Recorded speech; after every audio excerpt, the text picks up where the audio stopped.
গাছটা খুবই বড় হয়েছিল।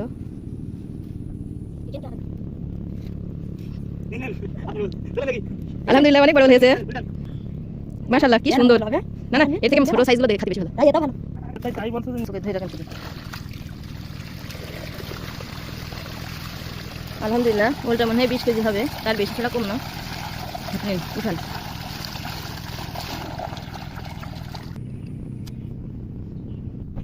আলহামদুলিল্লাহ এভাবে মুখটা কেটে ফেলে দেন, ফেলে দেন।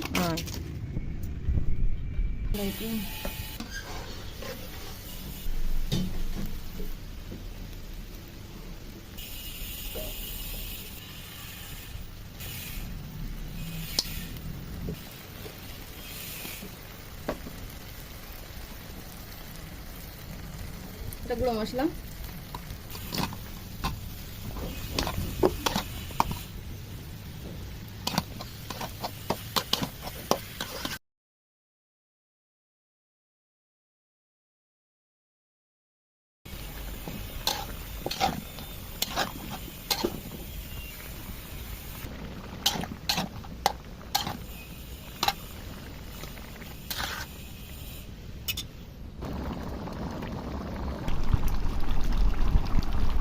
বাড়ি রান্না থেকে ওল উঠে রান্না করছি মুরগির মাংস দিয়ে।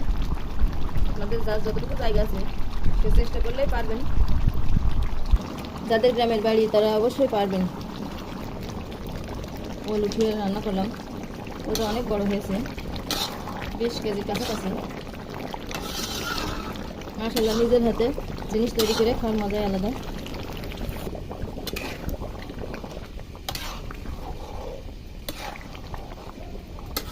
দেশি মুরগি দিয়ে ওল রান্নার মজাই আলাদা।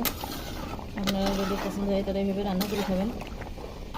আমি মাংসের মশলাটা কষিয়ে নিয়ে মাংসটা একটু জাল দিয়ে নিয়েছি। জাল দিলে মাংসের ভিতরে স্বাদটা ভালো ঢোকে, স্বাদটা ভালো আসে। দিয়ে ওলটা কষিয়ে ঝোলের পানি এইভাবে আপনারা রেখে দেবেন। মাংস দিয়ে দেশি মুরগির, বিশেষ করে দেশি মুরগির মাংস দিয়ে, কবুতরের মাংস দিয়ে খেয়ে দেখবেন, ওলের স্বাদই আলাদা।